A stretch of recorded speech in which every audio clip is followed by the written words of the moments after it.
Rec Poker Podcast. As always, we are officially sponsored by Running Aces Casino, Racetrack, and Hotel, as well as website AMP. And here we are, another Chats edition of the podcast. And tonight we are going to hang out with Elliot Roe. He's been on the show before, a great friend of Rec Poker. He's a mindset coach. He's a speaker. He's a podcaster. He's a co-founder of Primed Mind with Fedor Holtz. And I'm sure plenty of other things that we'll dig into a little bit. But before we get to Elliot, let's first introduce the panel. My name is Steve Fredland. I go by Rec Poker Steve in the Poker Stars home game. And I have a quote from Elliot Roe. He says, "All the talent and skill in the world is useless if you can't execute when it's time to perform." And I'm Chris Jones. I'm 5x5 on Poker Stars and Twitter, and I'm excited for this conversation because I had a rough day at the tables yesterday, and I want to talk about some of those aspects. So, I'm Jim Reed, Bluffsterini in the home games, and if you don't know what your C game is, you're playing your C game way too much. And I'm John Somsky. I'm Poker Geek MN everywhere. And I have a quote from no one other than our very own Chris Jones. "Satellites put me into deep agony of netdom." I remember that one. I'm Rob Washington. I'm Radman 50 almost everywhere. And I'm with Chris. I had a very bad day at the tables today. So I'm anxious to hear your answer to what Chris will be asking. Perfect timing then. All right, a couple quick things. As you guys know, we do the interview with Elliot. It'll be a panel discussion. And then at the end of the show, we'll dig more into the community happenings, what's going on around Rec Poker. But just to tease it out a little bit, a few of the things we're going to talk about. Marek Madness, when you're listening to this, we got the finals coming up Thursday night on Twitch. So we'll talk about that. We'll talk about merchandise. We got our order coming in the end of the month. And now you can do any color on any fabric of any thread, whatever you want. So we'll talk a little bit about that. The study book is just getting started. Michael Acevedo, Modern Poker Theory. And we are running with our Learn Pro Poker partnership. So we'll talk more about that in detail as we go. But here he is, Elliot Roe. Welcome back to Rec Poker. Hey guys, thanks so much for having me on the show. Now, what are we looking at there? Where are we? Where's our studio? Where are we hanging out? Oh, so this is my office. I'm in Salt Lake, Utah.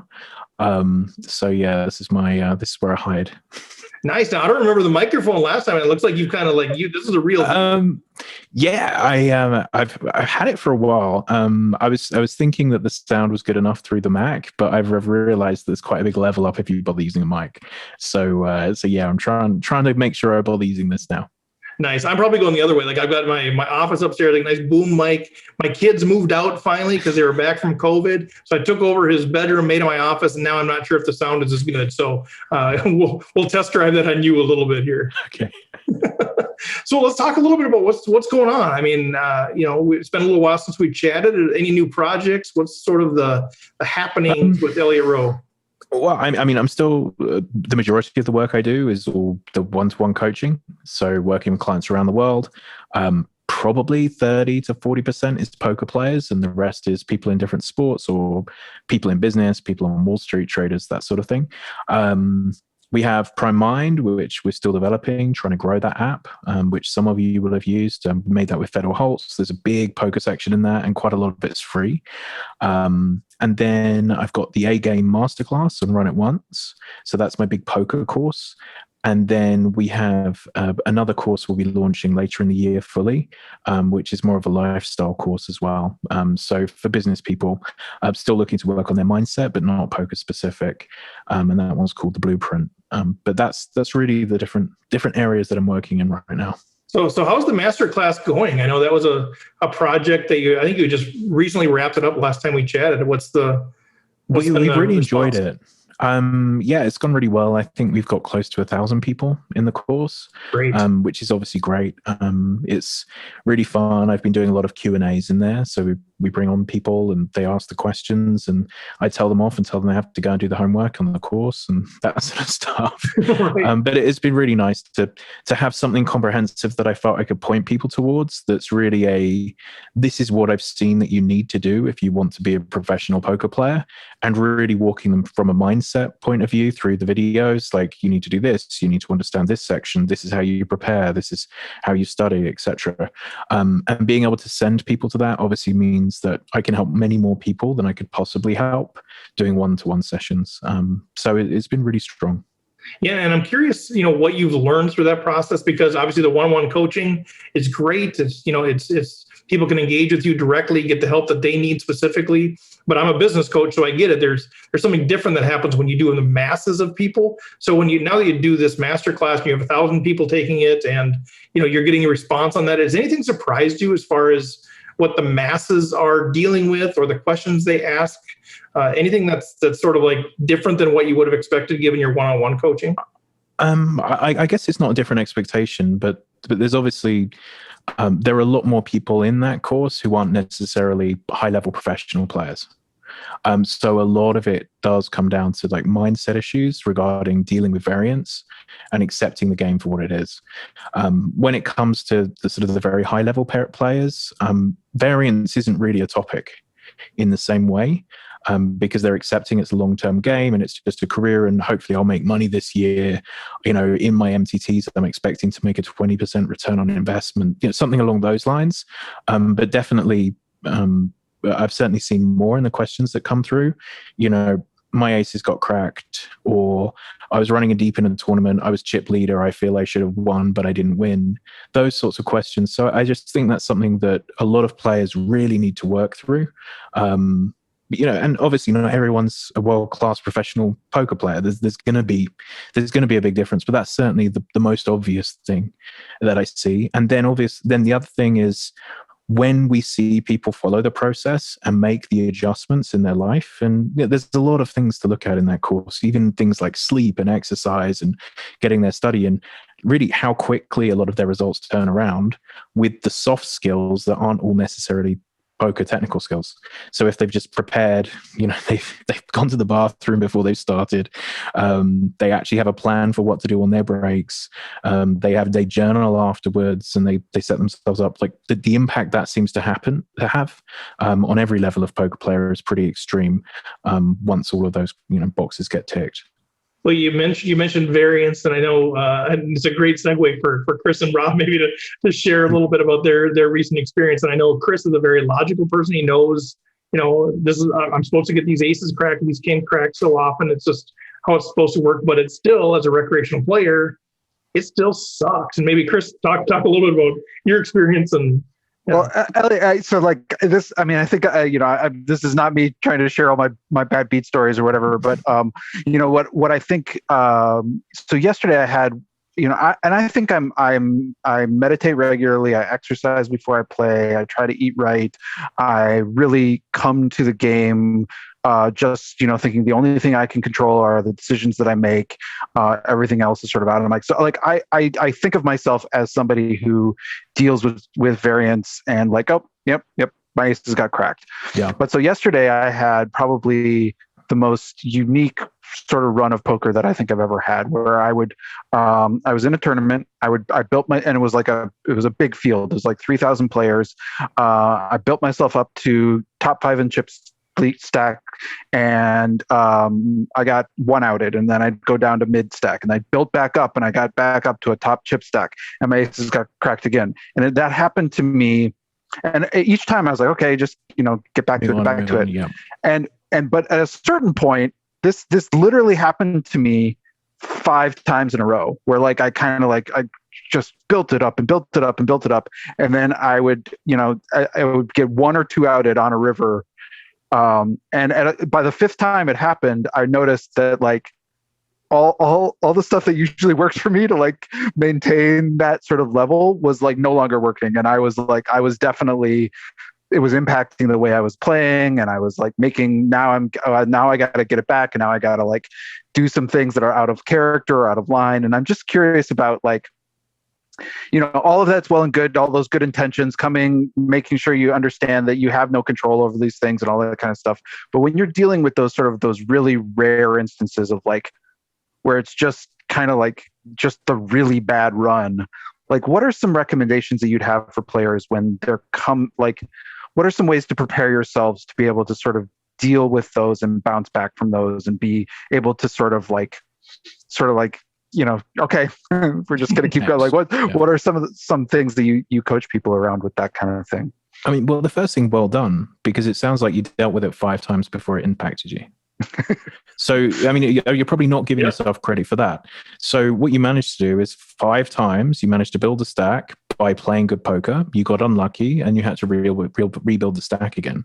And it sounds like on the 6th time or whatever time it was, that's when you adjusted your game to the frustration, and it was that time you didn't recover from. So you're a long way down the route of this, and probably all of that preparation is why it didn't happen on the first time. So the first thing is sort of well done for being able to create that buffer, and maybe it doesn't happen on the 6th time and you go on and win the tournament. But really what we want to see is obviously no shift on the 6th time, the 7th time, because none of it's really relevant. Some of the visualizations I talk to players about regarding this is really trying to view your chips in the tournament as extra lives in a video game. So you're going through a minefield, and being chip leader just means you have a few extra lives compared to other people, but the mines are placed randomly. So we're just hoping to be the longest survivor, rather than it being, I'm chip leader, I deserve to win. It's just, I have a couple of extra lives, I can get through a couple of extra bad beats compared to everyone else. And that has been quite helpful for a large number of players. So sort of having that awareness of the game. Another one is viewing MTTs for what I think they really are, which is it's a lottery, and being a skilled player gives you extra tickets. But you're still not, if there's 3,000 people, you're still not supposed to win that very frequently. You're supposed to be able to play very good poker and then still lose. And I think a lot of people who come from other competitive games, so people who've played a lot of chess, they've played a lot of sports, even some other competitive video games, they are very used to when they play their best, and if they play better than their opponents, they win. And if they play their worst, they lose. And they're used to that as a structure for a game. Whereas with poker, if you play your very best, you get more lottery tickets than the other guys, and you'll make money over the year.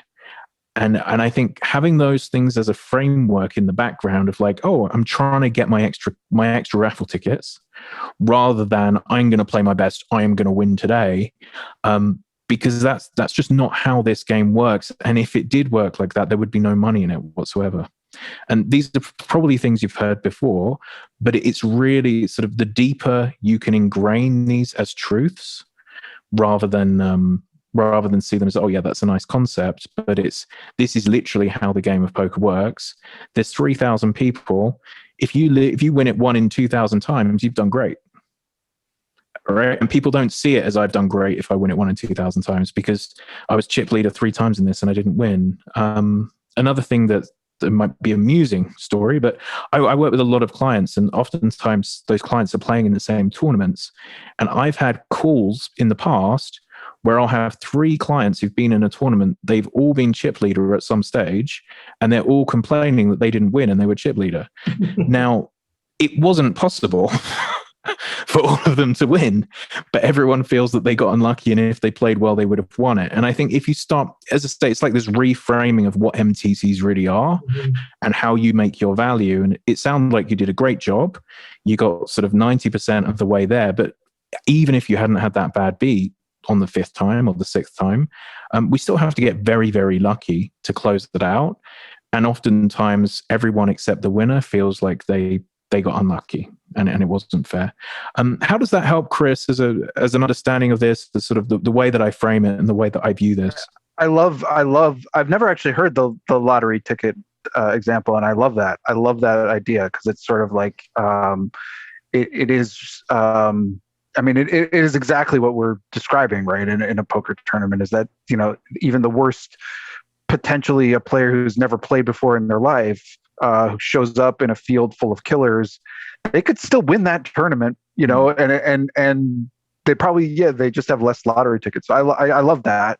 But I guess the approach really is that you don't I think there's a certain point where you're just like you're feeling like you're sort of being picked on by the gods or something like, and I think I like that to think about that you really just need to reset yourself and sort of really focus on continuing to make good decisions. And I did find myself in that moment needing to sort of like take a deep breath. I probably need to play less hands, probably not play it. I just tried to step back because I was pretty frustrated. But I think it's really good advice. Yeah, as I say, it should create some shifts. And like you said, the worst player can win this tournament. The worst player cannot win a chess tournament. Mm-hmm. Like, even if there's 3,000 people in it, they are not going to win. And so many poker players want it to be chess, but they don't really, because they want to win money. and it's sort of working through that mindset of it would be nice if my skill level meant I won. However, this is why I can make a living. This is why I can make money from this. And if I continue making the right decisions, like really what you described, this, hey, bad beat, work my way back, bad beat, work my way back. Every time you're giving yourself another shot at getting lucky. And really it's that process of, it doesn't matter if you have 50 big blinds or 5 big blinds, your only job is to play those big blinds as well as you can. If you can keep that mindset and get through the 5th time to the 10th time of that happening, you will have even more deep runs and you'll make more money over the year, but you won't necessarily win that tournament. I love it. And for those of us who are virtual railing Chris on Discord, it was painful to watch, because you're like, okay, I'm going to recover. And he recovered. And he's like, oh, it happened again and it happened again. Yeah, it was tough to watch. But I think you kept it together pretty well there. You did finish pretty well. Still, you didn't like punt it off or whatever, but that was tough. I'm curious, Elliot, not to put you on the spot, but of all of your clients, who's the biggest complainer? I'm just kidding. You don't have to answer. But if you want to. Me. I just wanted to know who these 3 people are that are complaining. I need a client list is what I need. But what I hear in this whole thing, I mean, especially from what you're talking about at the beginning, is just this intentionality. And I think I'm curious how some of us recreational players, maybe how you would advise us to get over that hump of intentionality, because you're talking about, like Chris set it up really well. Okay, I'm trying to exercise. I'm trying to eat right, trying to get the right state of mind. I'm meditating. I'm being very intentional. And I think mindset is something that I've only explored on the surface, if I'm being completely transparent, but it feels like there's so much intentionality that goes behind it. Yet there's so many of us recreational players that we want to do really well, but it's a hobby. And, I'm going to run right from my work meeting to the 10 a.m. tournament at Running Aces and kind of hang out there and have some laughs, but I really want to do well. But then I know I'm not playing my best and I didn't eat lunch. And, talk a little bit, is that a mindset thing, or is that just a personal discipline thing to try to get us to the point of really getting ourselves in that right mindset and the right physical state to be able to compete at a good level? Well, I think one, obviously, it depends the stakes you're playing at. It depends what your opponents are doing. So that's the first thing you've got to take into account. You've got to think about how seriously you want to take poker, how much it's about fun and how much it's about actually playing as well as you possibly can. All of those things you described are just the soft skills. So I put them under mindset because they're not technical. So, looking after the health of your body, making sure that you're eating the right food, making sure you've got the hours of sleep, doing some kind of preparation, meditation beforehand, making sure your plans on the breaks are all set up so you have the best chance of not being on tilt or exhausted when you get back to the table. So I guess the difference comes, and this is where it can be quite hard for me, because it's extraordinarily rare for me to ever be talking to a recreational player. Like, it wouldn't make sense for them to work with me. So I only see it from a professional perspective. But a large percentage of the edges professionals are taking aren't necessarily technical. If you're feeling energized, if you were meditating this morning, if you've on your break, instead of going and talking to everyone and having a dinner with 5 people, you're going back to your room and eating a salad and sleeping for 20 minutes. Like, there are these soft edges that you can get that actually really add up over time. And, what a lot of the professionals will notice is the recreational players after dinner break play substantially worse than they play before dinner break. And it's just your choice. As I say, if this is just for fun, you're allowed to just go and play poker and have fun playing poker. But if you're probably not going to play to the level of the professionals if you're not doing the things that the professionals are. And I think that's the same for any sport or recreation. Different people take it more seriously because it's their living. Other people take things for fun. It's like, golfers, weekend golfers versus professionals. It's a very different thing. They're both playing golf, but the weekend golfer doesn't really have an expectation of beating Tiger Woods. I think in poker, you can win in individual hands, and that gives you a huge sense of confidence over a professional. But again, I like to view all of it as drawing things out over a very long time scale, and sort of this being realistic. If someone's doing all of those things, they will have an edge against the players who aren't doing those things. In my mind, like that's what I believe around the game and professionalism. Yeah, and I love that you called it out too. I meant to kind of say that in the intro, that really your niche is finding those people that are really high performers in whatever that is, whether that's poker, some other sporting event, could be business, could be whatever, and then saying, all right, you've plateaued, right? Let's get you to the next level. Let's get you to break through. Yeah, I mean, to give you an idea, I really feel that I'm trying to take people who are at 97% to 98%. And it's just for those particular individuals, that 1% is really valuable for them. But that's my whole niche. So it's really a lot of this subtle stuff. It's overcoming emotional issues that might be holding them back. It's self-sabotages, but it's not people who are at 65 trying to get to 100. It's I'm at 97, I'm doing great. However, there's a small thing that I know is costing me a fortune. If I get to 98, instead of being top 20 in the world, I'm top 5 in the world. And the difference between being top 5 and top 20 is millions of dollars. Can you help me? And that sort of is a very weird niche to be working in. As I say, that's why it makes it slightly harder when we're talking about, hey, recreational players going there to have fun. You're allowed to just go and have fun. Right.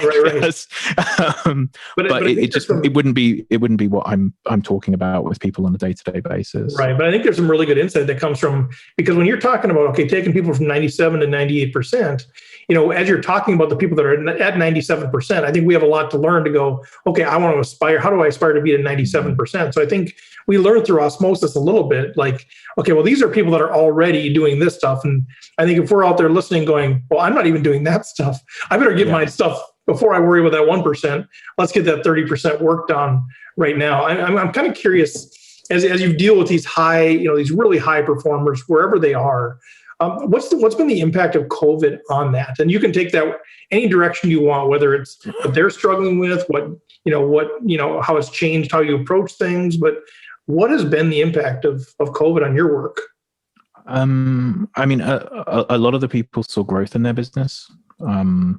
So, I certainly did. I work 100% online. There was no impact, and I help people deal with stress and anxiety. So clearly for my sort of industry, it was a growth year. It was, obviously it was tragic for a lot of people, but it wasn't the case for me specifically. So I'm very fortunate there. But I did see the people who adjusted to it fastest had extraordinary success. And the people who said this is going to disappear in 3 weeks, they really struggled. I think a lot of people sort of put a bit of a flag up around it. They decided early on whether this was fake or if this was real. And the people who decided it was real early and adjusted their businesses to it made more money. And the people who followed the narrative of this is fake, it's disappearing in 3 weeks, a lot of those people suffered pretty substantially financially. I would say, obviously, in poker, almost all of the live poker disappeared worldwide. Obviously, there's some that's been going on in America, but most of it was cancelled. So I helped some live pros transition to online poker. So that was interesting to see sort of the move towards that. And then, I mean, I don't know, because it's obviously probably talking mainly to American market here, but the European market saw the games get much softer online this year. So obviously most of Europe was locked inside for the entire summer. So the MTTs were much softer. They were much larger. They did series after series after series on the different websites, on the international websites. So online poker became very profitable again for the pros in those countries as well. So they're the sort of the standout things. Obviously, I'm expecting there to be some kind of hangover from COVID, in terms of people struggling with anxiety issues, fear around, viruses and germs continuing, people having social issues because they've been stuck inside. So I expect this to show itself in sessions probably for the next 5 to 10 years. I'll be hearing stories about how COVID impacted individuals around depression and anxiety and things. So, I mean, it's been a very rough and testing time for most people. And yeah, I'll probably see that play out somewhat. I've got, if you guys have any questions, feel free to jump in. I've got one more for you. But first of all, a comment that Kim made early on. She's listening in on the podcast, and she's talking about primed mind. She says she uses it all the time to clear her mind and to get to sleep. So your voice is making her sleepy. So I don't know if Kim is still in the chat. Or I'm just boring, Chuck. That's all it is. Unless she maybe has fallen asleep, but the one question I have is something that we've had you. Yeah, she is sleeping. One question that I've had. I don't think we've talked about this much on the pod. I just wanted to give you an opportunity to talk about this, and for folks that are listening to you, because whenever we have you on, people are like, man, I really like how he thinks. I like his thing. But your podcast, I don't think we've really talked about that. You're the A Game Advantage podcast. So I'll give you a chance to kind of tout that, but what is that? Because that's a very, people that are listening to this obviously listen to podcasts. So what could they learn from jumping on yours?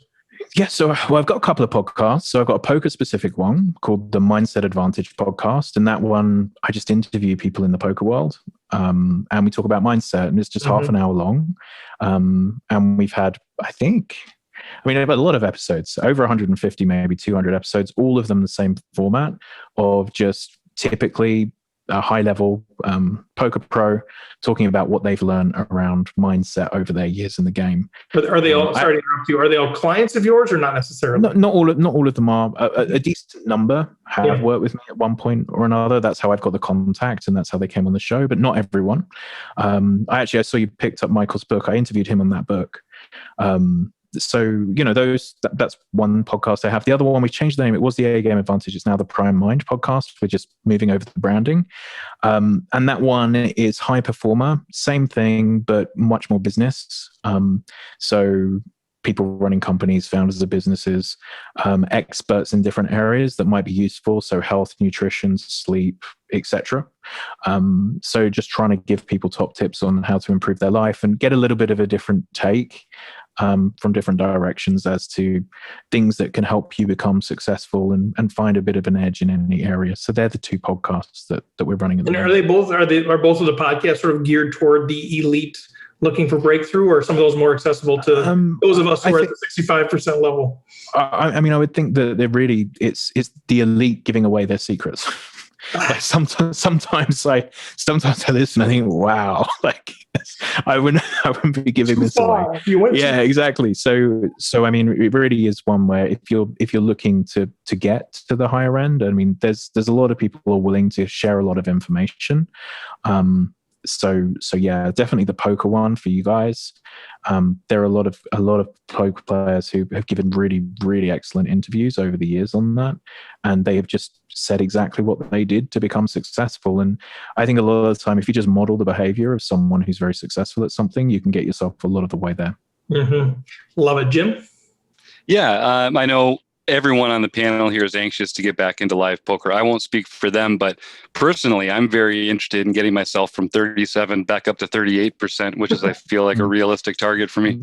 So when we're getting ready to get back into live poker, I think you mentioned it already. People are going to have some anxiety issues about social situations, about going back to crowded casinos and that kind of thing.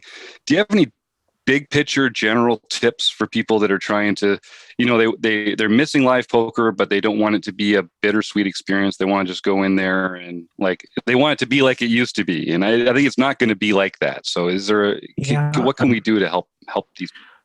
I mean, I think a lot of it's going to come down to just reps. I think the first time you go back, it's probably not going to feel the same or great. And people are going to be acting a bit weird, and everyone's going to be a bit more anxious and a bit more testy. But I think that's the same with kind of the supermarket or getting on an airplane or anything else for the next few years. And I don't know how long it's going to take. I think probably, a month of going to a poker room again, probably everything's going to be relatively back to normal. But that sort of thing's really difficult to prepare for prior to the day that you do it. And I think as I say, I just think these types of strange situations and anxieties are going to show, because I mean, think of nightclubs. Like, how strange is a nightclub going to be, or a bar, and when every 5,000 people in a big crowded stadium or something? I think there's going to be a lot of things that feel a bit awkward to people. I think in poker, potentially it gives you an edge if you deal with it better than others.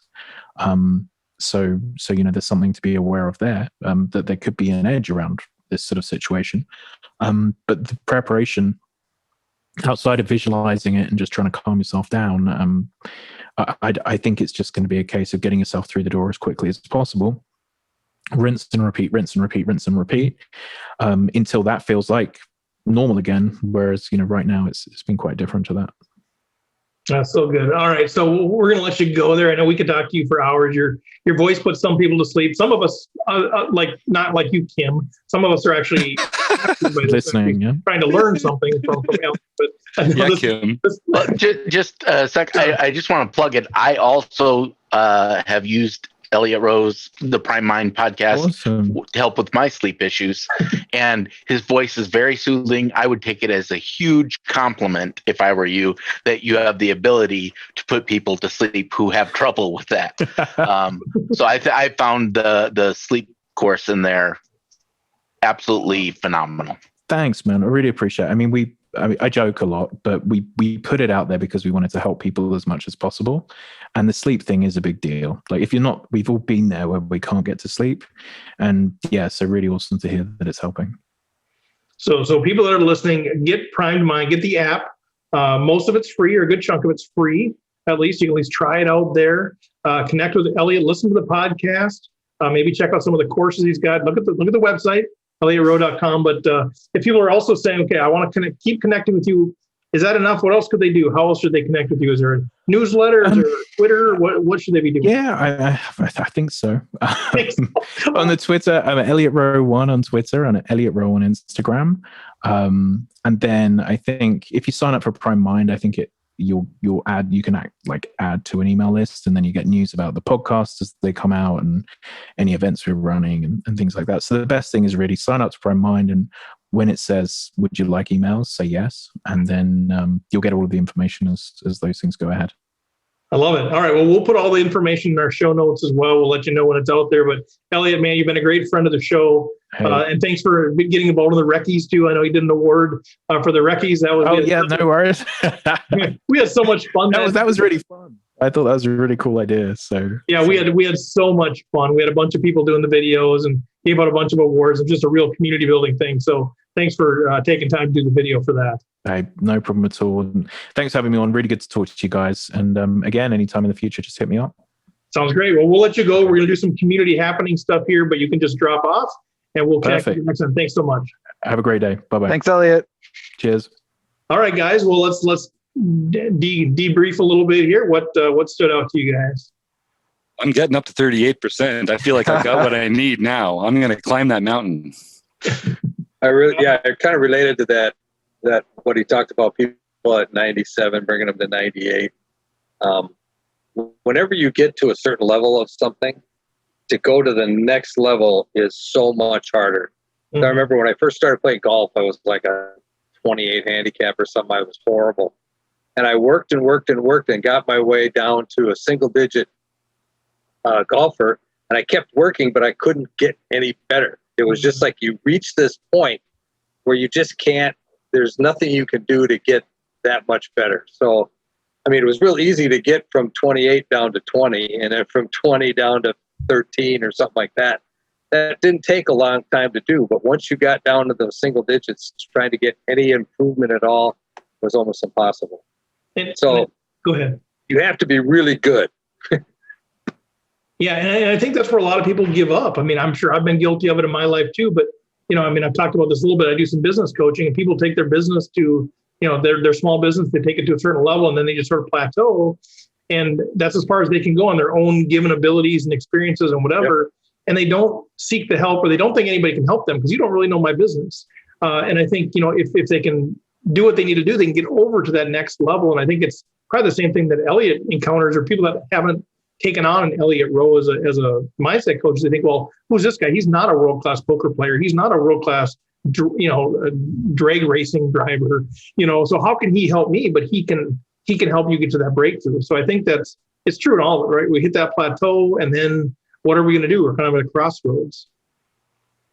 Yeah. Good Fortunately, stuff. I think to Jim's point, I think we all have a lot of room to grow in the poker area. Yeah. So that's a good thing. Yeah, we got some low-hanging fruit that we can pluck before we get up to 97%. Yeah, I that's for sure. Jones talk about how he prepares for tournament, and I'm like, check, these are all the low-hanging fruit that I got. Yeah. No, but I do love that. I do love the idea that when we think about, I mean, he even mentioned this, is like the truly elite players, they're finding their edges. It's not just the decisions they're making at the table, but they're going to rest when they have a dinner break, and they're going to, they're coming prepared. They're making sure they had enough sleep the night before. They're preparing themselves not just for the moment, but sort of in advance of that moment. And I think that's a really interesting insight, that recreational players or less experienced players are come back from dinner breaks and are play worse. Yeah. It's not something I'd heard before, but that's really interesting. And it's something to really think about, what do you do when you have a dinner break? And are you going to come back with the same mindset that you came when you started this tournament, and you were like really taking it seriously, and, you're not digesting whatever, you just had for dinner or whatever. Just like, I think that's a really interesting thing to think about. Yeah. I was in a, when I won my seat into the WSOP main event, in this group we had, there was 18 of us, and we got to the dinner break, and we all went to Applebee's. There's an Applebee's near this guy's house. So we all went to Applebee's. I'm watching these guys. You see how they're a lot younger than me. They're eating burgers and fries, and they're having beers. I'm having the chicken Caesar salad and a glass of water, right?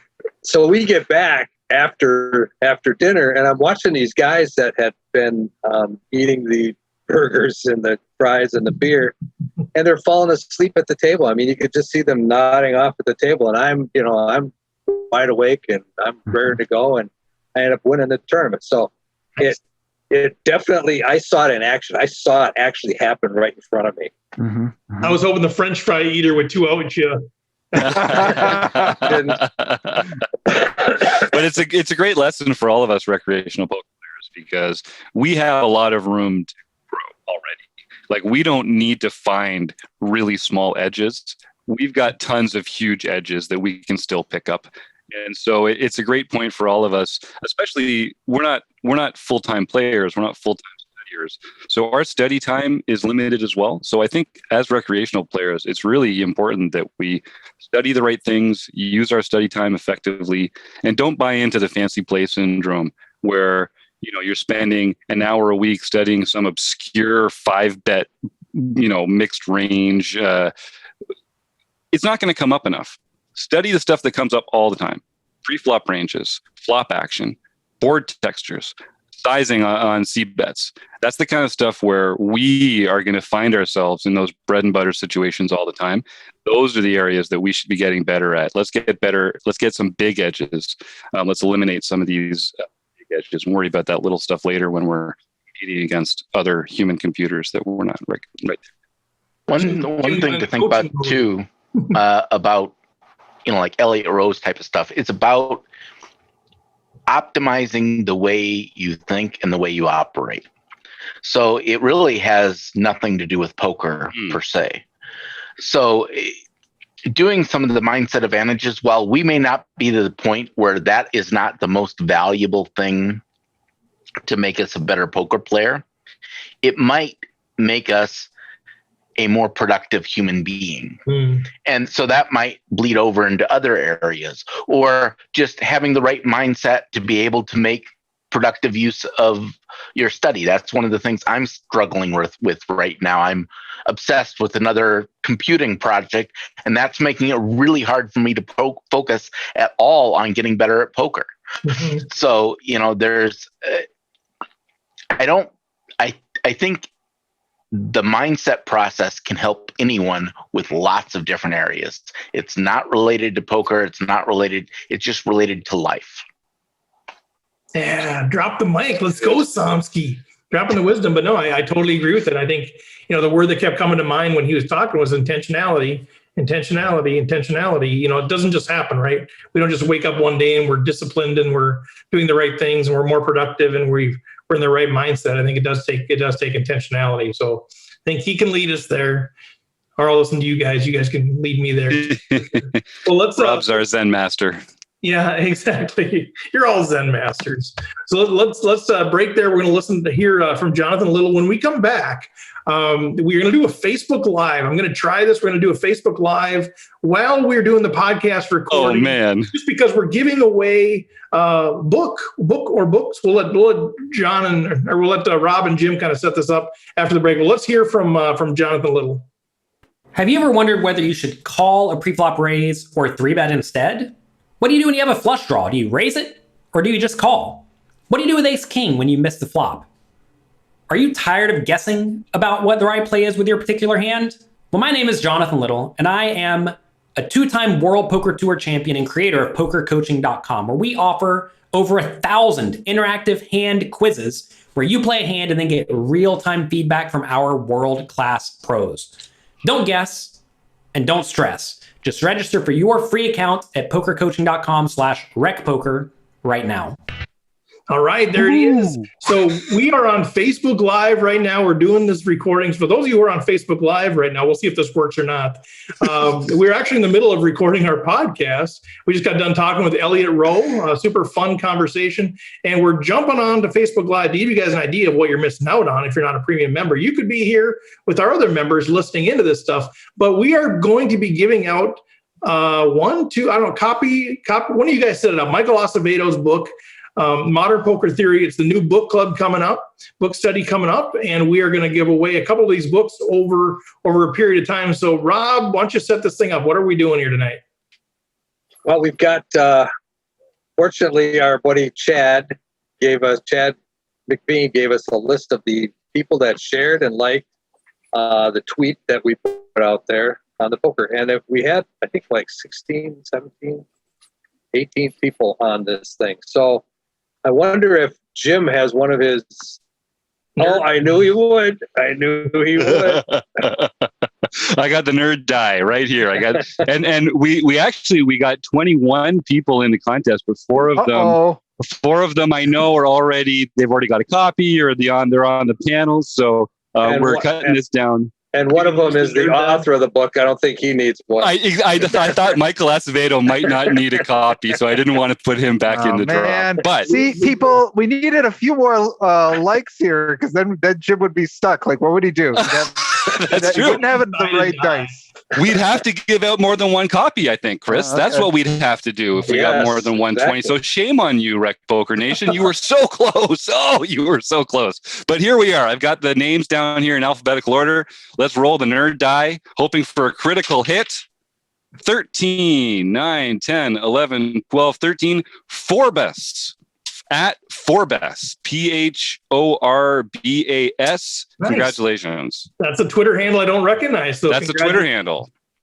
Nice. What's that? Yeah, that's it. I don't know who it is. So what do they do? So if they're his name on Twitter is also Forbes. So there's no. It's just Forbes. We got to meet this. Don't know anything more than that. So what we'll do is we'll send out a tweet from Rec Poker.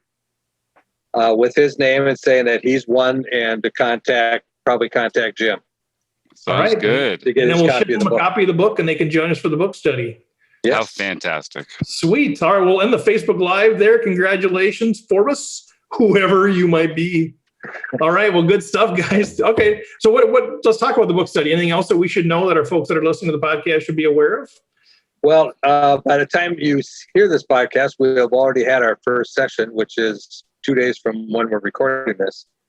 But the first session, we're just going to go through the introduction, basically. There's a lot of basic information, kind of like some of our other book studies that we've done. They always start with some basic information. So we'll get a group discussion about that basic information, and we'll talk about how we want to approach the study of the book. Most of our people are MTT people and not cash game people, and there's a huge section of the book that is all about cash games. So we'll talk about how we want to approach that portion of the book. And then obviously the next part of the book is a lot about MTT. So we'll go a deeper dive into that section, but we'll talk about that with our members as we go through in the first session. And sometimes our folks are listening to the podcast. Oh, sorry. Sometimes our folks are listening to the podcast like weeks later. And so maybe they're listening to this now going, dang it, I missed out on the book study. They can still jump in at any time. And if they're premium members, they can watch all the recordings, right? Sure. Watch all because we'll have them posted each week. Whatever we do it'll be all recorded. It'll be posted each week so you can catch up. If you've missed a few sessions, you can catch up. Obviously, if you're reading the book, you're going to get a lot out of it.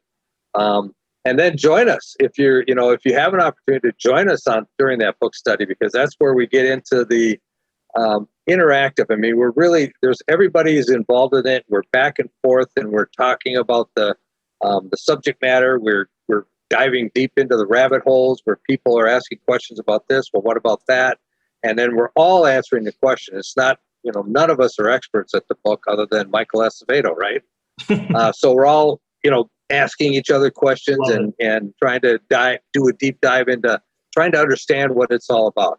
And then when we're all done at the end, we'll have Michael Acevedo in to answer some of the questions that we weren't able to, test out ourselves. In 2024. Something like that. Yeah, it might be that long. That's what I was going to say.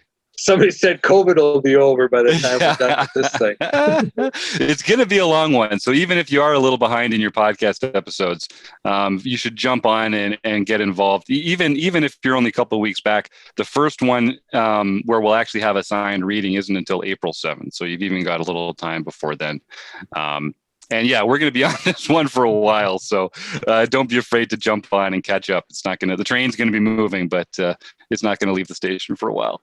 Nice. Well, thanks for your work on that, Robbie. I know it was a fun kind of bracket to get there. And I know Michael's excited to be able to be part of that thing. And then Kim made a comment, half a day, he'll probably have to be there to answer questions at the end of this thing, but he'd probably be up for it. So book study, sign up for that sucker, be a part of that deal. I want to touch base on a couple of things I mentioned before we jump into John's stuff. Mentioned at the outset, just to make sure we tease that out a little bit. So Marek Madness, we're into the championship match. So as you're listening to this, it'll be this Thursday night is the championship match. We don't know who it is yet because we're recording this a week in advance. So we still have the final four this week as we're recording it. Then there'll be the championship series. And I believe that the commentators for that are going to be your own Jim Reed, as well as Ryan LaPlante from Learn Pro Poker. Those two are going to be doing the heads up commentary with the face up cards on twitch.tv/poker Thursday night, 8 p.m. Central Time. Be there. The round one stuff was super fun. We did the 4 matches over 2 weeks there. Unfortunately, I got knocked out, but that just means I can enjoy the heck out of watching it. So it was really fun. So be a part of that thing. That has been really cool. And the bracketology is there. We're keeping track of the predictions, and we'll figure out who actually was the best predictor out of all of that. Merchandise, I mentioned this at the beginning. So we just order merchandise twice a year because it's a management tough. It's difficult to manage it, and we want to get the quantities that we need to get the pricing that we want. So end of March, end of October, those are when we place the orders. Once in a while, we have stuff in inventory, so reach out. If we have it in inventory, we can get it to you. But March 31st, it's your deadline to order for the spring thing. We set it up so you get it in time for the summer. When we go back live, Rec Poker, that's a great way to support us. If you're wondering how to support us, wear the brand. In the past, it's always been white imprints on darker colored stuff. Now we can do any color imprint on any color fabric that you can imagine. And if you're interested in the hats or any customized embroidery, pretty much any color thread on any of that stuff as well. So we will update that. If you have any questions, I see what is Heather Royal? Okay, look it up, Kim. Heather Royal. We got these pink sweatshirts that are starting to emerge now. Guys and gals are wearing the pink. We got the blue hats. We got the McVean's got the red hat. So anyway, any combination. I know Jonesy wants to get the black logo on the white hooded sweatshirt. So all kinds of fun stuff. But if you have any questions, let me know. But you can go to the store, buy it there. If you don't see the color combination you want, let me know. Order it. We'll get you the right stuff. So, and if it's not right, we'll give it to you for free. So whatever. That's just Jim doesn't like that, but hey, if we got to go somewhere. So that's going to be how it works. Sorry, Jim. Also, and then the Learn Pro Poker Partnership, we're cranking there. Jim, I don't know if there's anything to add on that, but we've got the LPP Sunday nights home games going.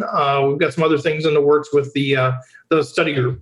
I think the Saturday after this comes out, I believe there's the first Learn Pro Poker study group on Saturday for premium members. Or if you're a member at Learn Pro Poker, as part of our collaboration, you're also welcome to come and join the study group with our premium members. So you can go to rec.poker /events if you want to see the event calendar there, and you can see all the different links to all the different stuff.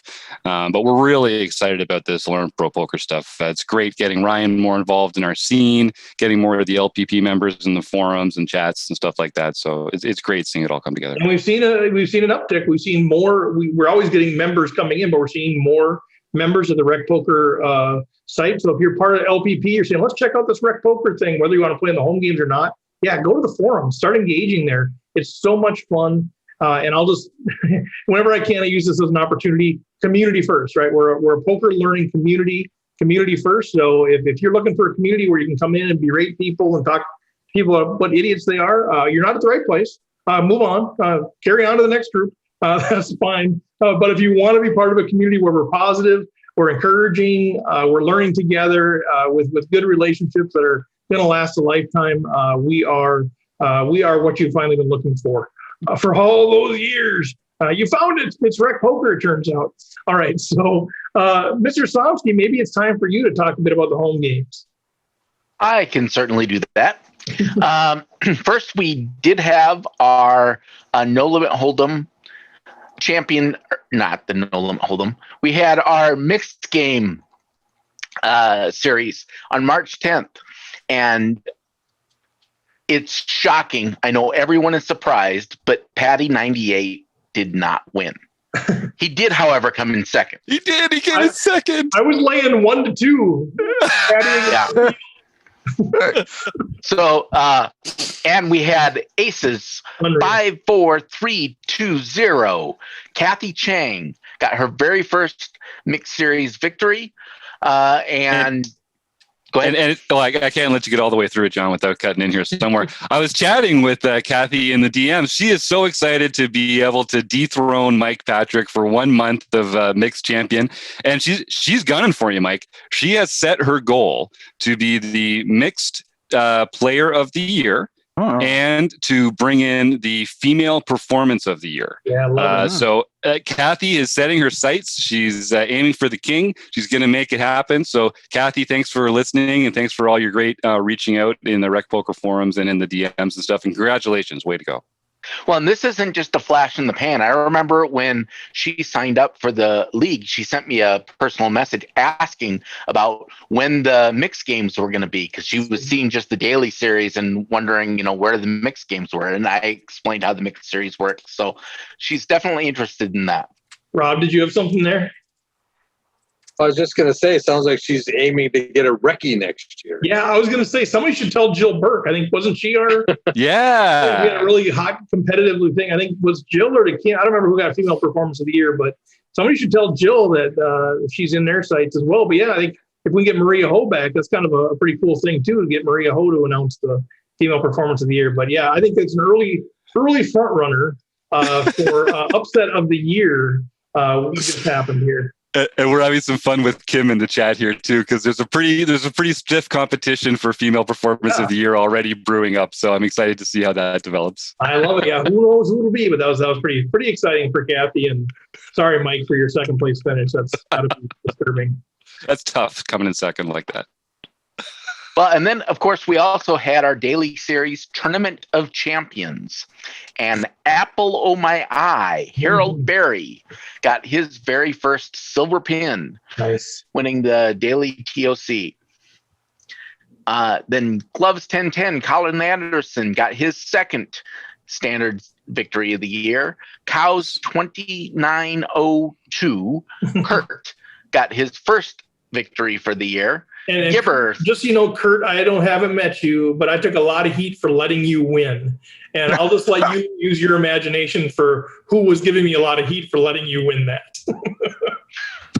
I was told, I was being texted during the final table, do not let cows win. And